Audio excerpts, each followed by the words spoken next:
this video, I'm going to teach you how to set up a compressor for any instrument in any genre of music. Now, the best way to hear what a compressor is doing to a signal is to start off with some pretty extreme settings. Now, by setting the ratio and the threshold in such a way as to work the compressor really hard, you'll be able to hear what the attack and the release settings are doing to the sound.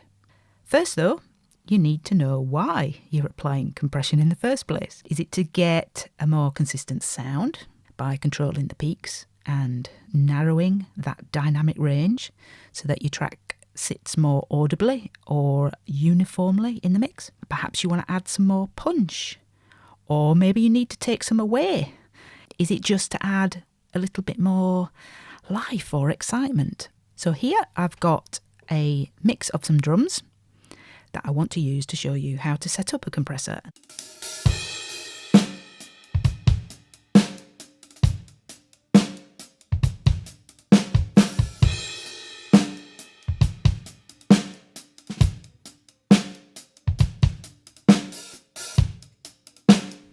Okay, it's nice and simple. It's a dry kit. The room that you can hear is actually the room coming from the microphones that were placed on the kit. There are no samples here. This is just actual real life drums.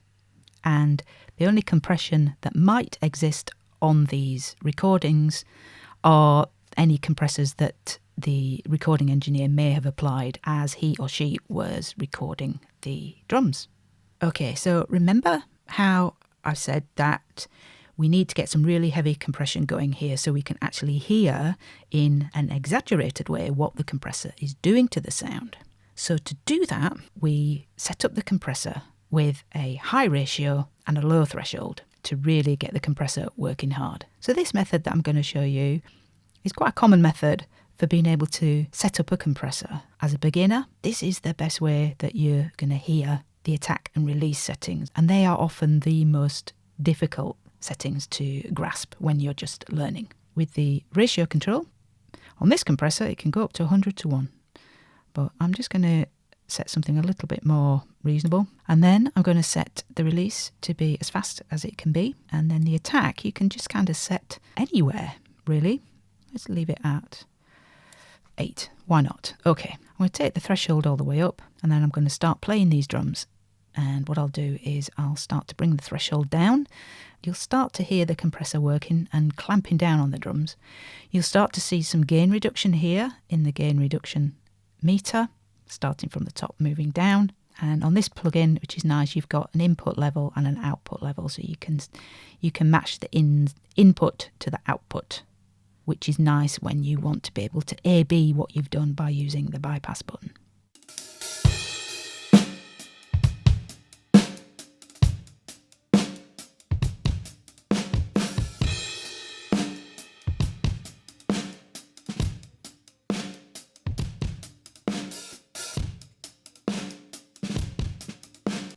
Okay, you can hear that, it's really squashed. You're also hearing some distortion there. If I just take the release up a little bit, that should kind of ease that off.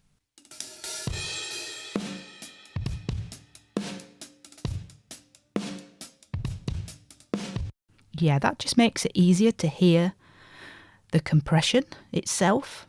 And if you look at the gain reduction meter, I'm getting a healthy, or maybe not so healthy, minus 18, minus 20 dBs of gain reduction.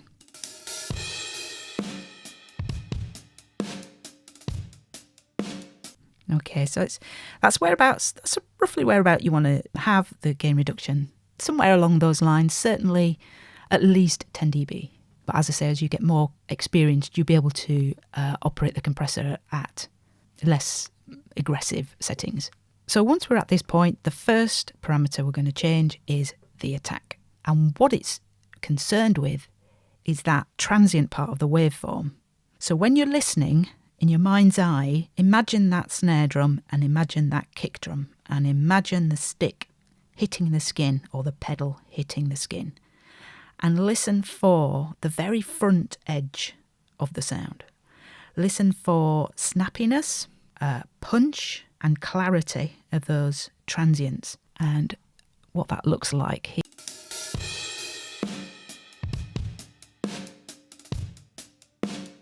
Okay, so that's roughly whereabout you want to have the gain reduction. Somewhere along those lines, certainly at least 10 dB. But as I say, as you get more experienced, you'll be able to operate the compressor at less aggressive settings. So once we're at this point, the first parameter we're going to change is the attack. And what it's concerned with is that transient part of the waveform. So when you're listening, in your mind's eye, imagine that snare drum and imagine that kick drum and imagine the stick hitting the skin or the pedal hitting the skin. And listen for the very front edge of the sound. Listen for snappiness, punch and clarity of those transients and what that looks like here, or giving the impression that the subsequent sustain part of the waveform is apparently louder because in effect the peaks have been brought closer together between the transient and the sustain portion of the waveform. So I'm going to play the drums, and as I slow down the attack, I want you to listen to the kick and the snare getting fuller the longer the attack time gets. If you remember, the attack is our shape controller. So what we're doing is we're kind of thinking about the beginning of the waveform, imagining it in our mind's eye, imagining the stick hitting the drum and how quickly we're asking the compressor to clamp down on that transient.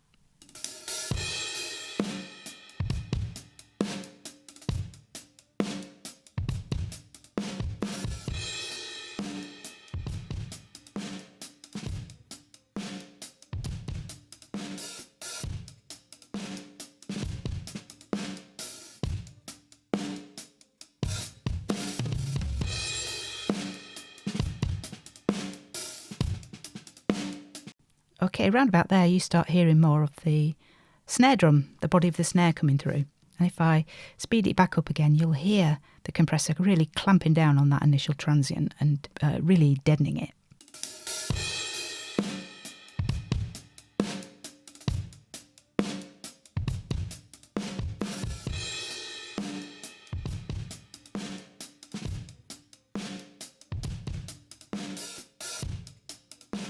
Okay, it kind of sounds more far away.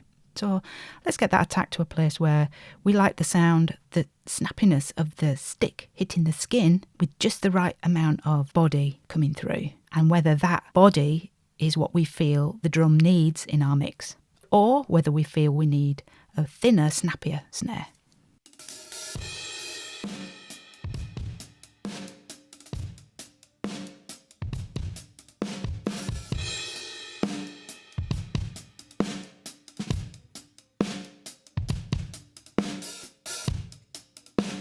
I'm happy with the evenness of the snap between the kick and the snare, and I think that's in a good place. I'm quite liking the sound of that at the moment. Let me take it, really open it really wide, and then you can hear that the attack is so long, so slow, that the compressor isn't actually doing much to the sound.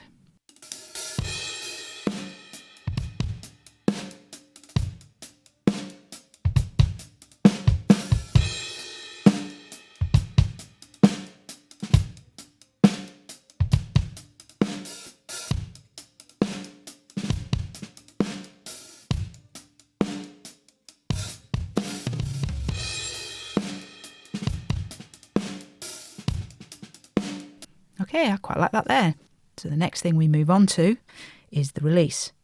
Now remember, the release is our excitement controller, and so it's dealing with the actual release portion of the waveform. If I bring that back down, when we're thinking about what the release setting is doing, we're thinking about what it's doing to this here and how quickly we're asking the compressor to return the volume of the release of the waveform back to normal once that volume falls under the threshold. And by setting the release in such a way where the level of the release starts to sound pretty similar to the level of the transient and the sustain, then you've got this really exciting, wider sound can start to happen. So by giving the drums more length and 3D-ness, it brings them more forward and more present in the mix. Again, depending on what you've decided you want to do with the drum recording right at the outset.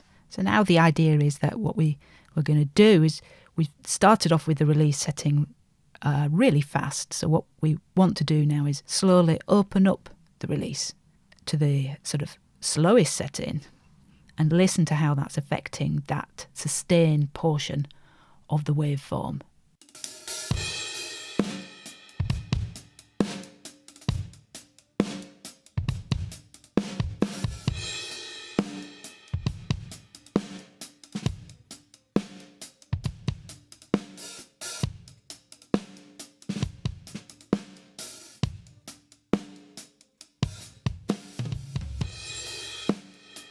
Okay, hopefully you heard that.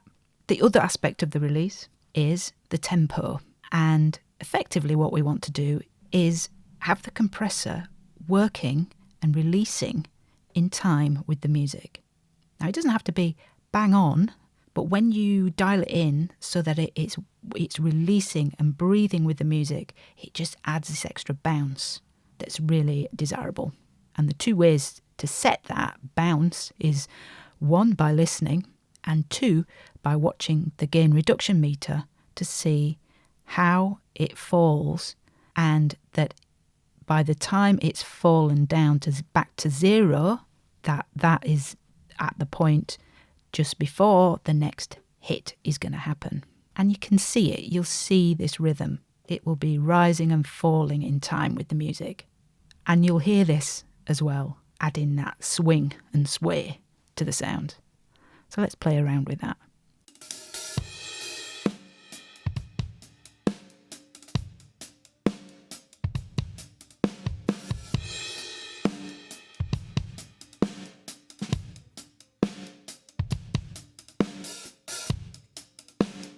Okay, we're getting close there. Between the kick and the snare, you can see the gain reduction meter falling in time and falling back to zero before the next main hit.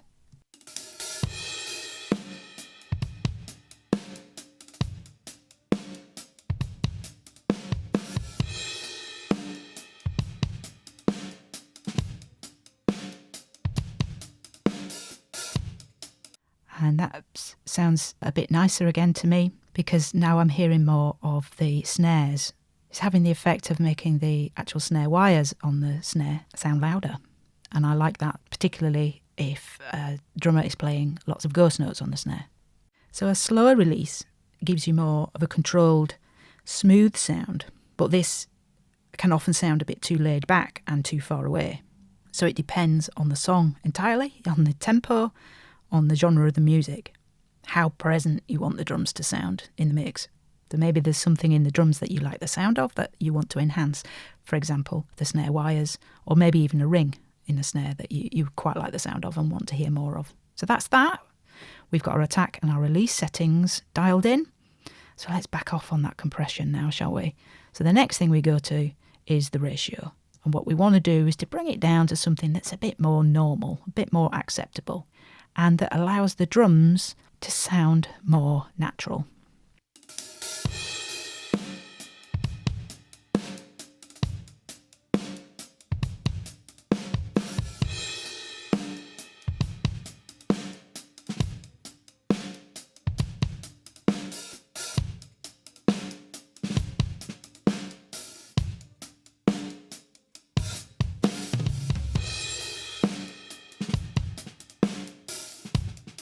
Okay, that sounds fine to me. Around about 4:1 is about right for drums.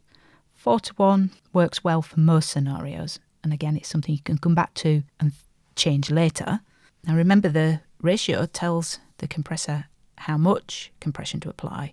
So too much compression results in a sound that's really sort of choked and flat, and too little, the peaks are starting to sound more prominent. It's with the ratio control that you contain those peaks so that the performance is more even, yet doesn't sound flat and squashed. So lastly, what we can do here is relax the threshold, because we're still getting a lot of gain reduction going on.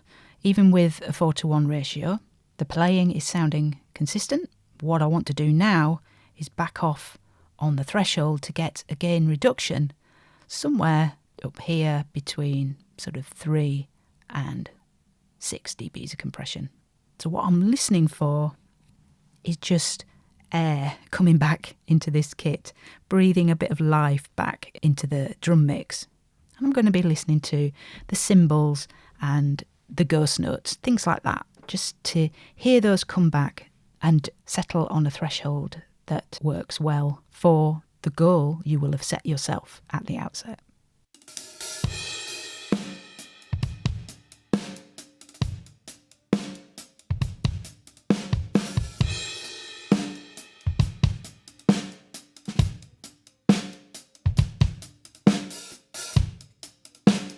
Okay, that's sitting in a nice place now, I think. I can hear the cymbals more present and they're not being sucked down by any kind of crazy release settings. And by working round the compressor settings in this order, then you're never going to be chasing your tail. Things are always going to work in a complementary way with one another because the attack and release settings affect each other. So we get those out of the way and set up first, and then we can fine-tune the amount of compression that we're going to apply. So finally, the last parameter that we're going to set here is the makeup gain. And the good thing about this plugin is that you've got the input and the output meters here. The threshold is represented by this orange triangle and the orange line there in the graph. So what I want to do now is just play the drums and set the makeup gain by eye initially, because what we will have done with compression is reduced the overall level of this drum mix. So we now want to be able to bring it back up to its original level so that we can then bypass and unbypass to be able to check the results of our work.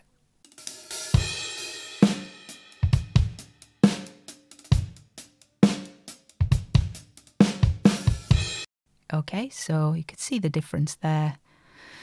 The input level is much louder than the output now. We have got compression applied. So let's address that with the gain knob.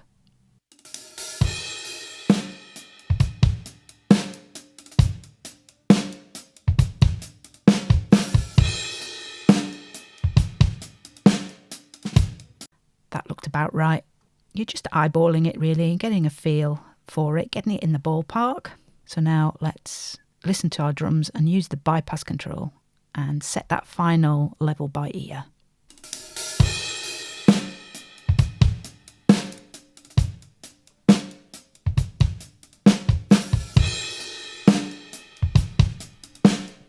Okay, that sound about right to me. And now what we've gone from is this particularly dry drum sound to this rather more exciting, airy and present drum sound. Take a listen again.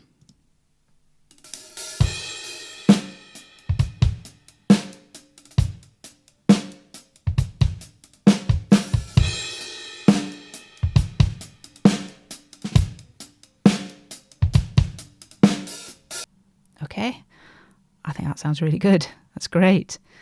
I love the extension that it brings to the kick and the snare, and I love what it does to the room sound. You can really hear the room that the drums were recorded in, and for me that's something I particularly like when I am setting up my drum mix. As you start to apply compression in this exaggerated way, you're going to train your ears to know when a sound is overcompressed. You're going to be able to hear even the smallest changes in attack and release settings because you know what to listen for as you change them. You'll start to imprint in your memory some settings that you know work well for different types of instruments. Eventually, you may come to the point where you can skip the first steps I've laid out here and be able to adjust the attack and release from a less aggressive starting point. The more you work with compression, the easier it gets, and the more you realise that it's not that complicated after all to set up a compressor on anything.